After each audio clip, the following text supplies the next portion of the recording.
हरियाणा में जन्म हुआ है। नाम है निहाल सिंह। इनके मोबाइल के लास्ट 4 डिजिट हैं 5456। 7 सितंबर 1950 6:11 AM हिसार हरियाणा। वरिष्ठ नागरिक हैं हमारे साथ और हमारे इस कार्यक्रम की खूबी यही है कि इसमें 2 साल के बच्चे से लेकर और 80 साल के वृद्ध तक इसमें अपना प्रश्न करते हैं। ये पूछना चाहते हैं कि ये 2009 में सेवानिवृत्त हो जाएंगे, रिटायरमेंट को उपलब्ध हो जाएंगे, उसके बाद की जो जिंदगी इनकी है उसमें इनका स्वास्थ्य के बारे में जानना चाहते हैं और अपनी बाकी की जिंदगी के बारे में जानना चाहते हैं कि इनको क्या करना चाहिए और कैसा रहेगा इनका जीवन। इसी वर्ष ये मई 2009 में रिटायर हो रहे हैं। निहाल सिंह फ्रॉम हिसार हरियाणा। हाँ, ये 2009 में रिटायरमेंट जून के हो जाएंगे। ठीक है जी। और रिटायरमेंट के बाद आपसे पूछना चाहते हैं कि कैसा जीवन इनका रहने वाला है, ज्योतिष विज्ञान क्या कहता है इनके बारे में। रिटायरमेंट के 2 साल तक कुछ नहीं करेंगे, वह 2 साल के बाद कुछ अपना छोटा सा अपना कोई काम शुरू करेंगे जो कि मतलब जमीन को लेकर या किसी चीज को लेकर होगा। और केतु है तो ये रिलीजियस और स्पिरिचुअल चीजों में इनका ध्यान बढ़ेगा और 2 साल बाद अपना भी कुछ ना कुछ करेंगे, थोड़ा मोड़ा काम करेंगे। अभी भी ये रिटायर नहीं होंगे, अपना साइड में कुछ ना कुछ अपना लेन देन, बातचीत, पेपर से संबंधित कुछ अपना थोड़ा मोड़ा काम करते रहेंगे। रिटायरमेंट नहीं दिख रहा, पैसा तब भी थोड़ा अर्जित करेंगे। जी निहाल सिंह जी, आप हो सकता है जो औपचारिकताएं हैं उसके मद्देनजर आप सेवानिवृत्त हो जाएं, लेकिन आपका जो चार्ट है वो कहता है कि आप अपनी जिंदगी में सक्रिय बने रहने वाले हैं। आप कुछ ना कुछ करते रहेंगे। 2 वर्ष के लिए थोड़ा सा ऐसा हो सकता है कि हल्का सा समय आपके आराम का बन जाए, लेकिन उसके बाद पुनः आप सक्रिय रूप से काम करेंगे, पैसा भी प्राप्त करेंगे और आपका स्वास्थ्य और आपकी जिंदगी भी बेहतर रहने वाली है। बहुत बहुत शुभकामनाएं आपके लिए। एक SMS हमें मिला है जालंधर से। नाम इन्होंने नहीं लिखा है लेकिन इनकी डिटेल है 16 जनवरी 1962, 16 जनवरी 1962 2:59 AM। 16 जनवरी 1962 2:59 मध्यरात्रि 2:59 AM। जालंधर शहर में इनका जन्म हुआ है, पंजाब में। लास्ट डिजिट है 0927। नाम इन्होंने नहीं लिखा है लेकिन जानना चाहती हैं कि मेरी शादीशुदा जो जिंदगी है वो कैसी रहने वाली है और ये अपने पति के साथ विदेश में जाना चाहती है। इनके पति विदेश में रहते हैं, ऐसा इनके SMS से प्रतीत होता है। और ये कहना चाहती हैं कि इनके पति और उनके पुत्र जो हैं वो विदेश में हैं, क्या ये लोग एक साथ रह सकते हैं। इनके जो पुत्र हैं उनके प्रति भी इनका अटैचमेंट है, लेकिन अभी वो चूंकि दूर हैं तो इस बात को लेकर भी चिंतित हैं।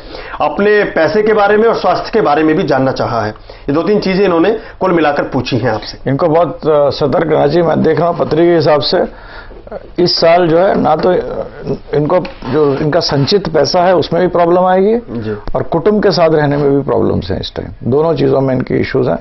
बाकी मेरे से अगर मेरे ईमेल में लिखे तो मैं उनको बाकी बातें बता दूं। जी, आपके लिए एक संदेश है कि आपका जो ये वर्ष है इसमें थोड़ा सतर्क रहने की आवश्यकता है। यदि आप और विस्तार से बात करना चाहती हैं तो डॉक्टर शंकर अडावल जी का जो ईमेल आईडी है यानी connectingminds@gmail.com, उस पर आप इनसे संपर्क कर सकती हैं, विस्तार से बात कर सकती हैं। जी डॉक्टर साहब, हम अगर कर्क राशि के लग्न की बात आपने बताया कि चंद्रमा उसके लग्नाधिपति होते हैं, उसका कोई एक यूनिवर्सल स्टोन या एक ऐसा आप राशि रत्न बताना चाहेंगे उन जातकों को जो उनके जीवन में अच्छा हो सके? इनका तो चंद्रमा का कोई दुश्मन नहीं होता है और चंद्रमा की जो राशि है स्टोन मोती होता है।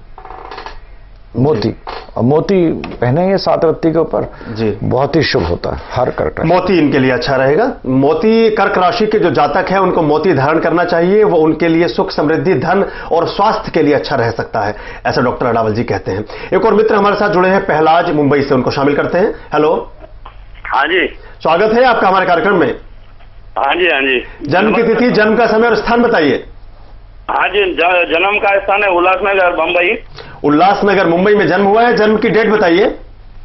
जन्म की डेट है 8 मई 1982।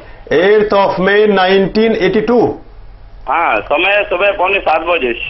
शाम के कि मॉर्निंग के? सुबह 6:45 बजे। 6:45 AM। 8 मई 1982 6:45 AM मुंबई में जन्म हुआ है। हाँ जी। सवाल क्या है आपका? सवाल है उनकी शादी में कुछ प्रॉब्लम आ रही है, अटक आ रही है। ये आपके पुत्र का चार्ट है? हाँ जी, हाँ जी। जी, उनकी शादी में कुछ दिक्कतें आ रही हैं। हाँ हाँ। और कोई बात पूछना चाहते हैं? और उनके मतलब उसका मतलब भविष्य क्या है, उसका उज्जवल है कि कुछ में उसमें कुछ परेशानी आ रही है, कामकाज में भी तकलीफें हो रही है? जी, काम काज में थोड़ी दिक्कतें आ रही हैं, शादी को लेकर चिंतित। देखिए, इसका आप पता लगाइए, इसका किसी से जान पहचान जरूर होगी, ठीक है ना। एक तो वो बताइए, उसको आप सुलझाइए प्रॉब्लम को, तो अपने आप सब ठीक हो जाएगा। दूसरा ये बाहर के काम कुछ करे, फॉरेन कंट्री से संबंधित काम करे, इसको बहुत फायदा होगा, ठीक है। राज जी, आपके पुत्र के लिए बताया कि यदि विदेश से संबंधित कोई कार्य करते हैं तो उससे लाभ होगा, और जहां आपके पुत्र का संबंध है उसको आप सुलझाइए तो बाकी बहुत सारी दिक्कतें वो ठीक होनी प्रारंभ हो जाएंगी। बहुत बहुत शुभकामनाएं आपके लिए भी और आपके सुपुत्र के लिए भी। डॉक्टर साहब, एक SMS हमें और मिला है, इनका नाम है रविकांत। इनकी जन्म तिथि है 1 अक्टूबर 1981, 1 अक्टूबर 1981, 10:10 रात्रि। 1 अक्टूबर 1981, 10:10 रात के। जन्म स्थान है मेरठ, उत्तर प्रदेश। लास्ट डिजिट है 7200। रविकांत फ्रॉम मेरठ, मेरठ से SMS भेजते हैं। इन्होंने लिखा है कि ये बीटेक कर चुके हैं, 2007 में बीटेक इनका हो चुका है कंप्लीट, लेकिन पूछना चाहते हैं कि जॉब कब मिलेगा और भविष्य कैसा रहने वाला है। दो चीजें इन्होंने जानना चाहिए रविकांत ने। 1 अक्टूबर 1981, 10:10 रात्रि, मेरठ में जन्म हुआ है, बीटेक कर चुके हैं, जॉब कब मिलेगा और भविष्य कैसा रहेगा। जॉब इनको स्टार्टिंग का छोटा जॉब ले लें इसको। बहुत इनको जुपिटर शनि है, बहुत बड़ा आदमी बनना चाहते हैं, बहुत जल्दी कुछ करना चाहते हैं, मगर इस वर्ष अगस्त के पहले इनको साधारण जॉब मिलेगा, उसको ले लें और उसके बाद धीरे धीरे अच्छी तरह वो तरक्की करेंगे। निश्चय बात है, पत्री अच्छी है, पत्री अच्छी है। जो भी जहां से शुरुआत कर सके, छोटी चीज से शुरुआत करनी चाहिए, ऐसा डॉक्टर साहब कहते हैं। आप उसको ले लीजिए, उस अपॉर्चुनिटी को, उस अवसर को आप स्वीकार कीजिए और धीरे धीरे आप तरक्की करेंगे, आगे बढ़ेंगे, आपका भविष्य अच्छा रहने वाला है। इन्होंने रेमेडीज के बारे में लिखा है, कुछ बताना चाहेंगे इनको? कोई रत्न या कोई चीज, कोई पूजा पाठ कुछ? ये सूर्य नमस्कार करें, एक जिंदगी में ध्येय बना ले, सूर्य नमस्कार करें।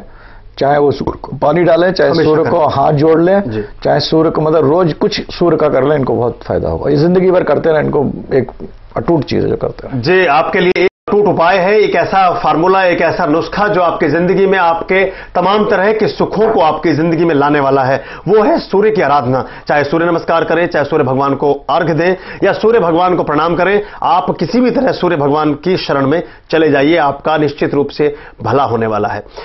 डॉक्टर साहब, आपने कर्क राशि के जातकों के बारे में आज हमने जैसे चर्चा शुरू की है और हमने बात की है, आपने बताया कि ये लोग राजनीति में अच्छे होते हैं, बाकी चीजें अच्छी होती हैं। इनके जो जीवन का जो कालखंड होता है, जीवन का जो पीरियड है, वो कौन सा पीरियड अच्छा होता है?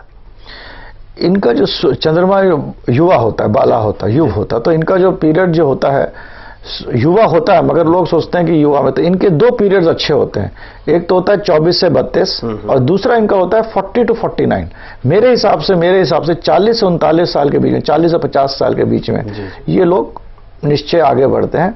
और इनकी एक खूबी होती है कि जिस काम में सीक्रेटिवनेस हो, जिस काम में सीक्रेटिव डीलिंग मैन, क्योंकि चंद्रमा क्या होता है, रात का मालिक होता है, और रात को सब चीजें होती हैं जो रात में होती, चाहे वासना हो, चाहे क्रोध हो, चाहे षड्यंत्र हो।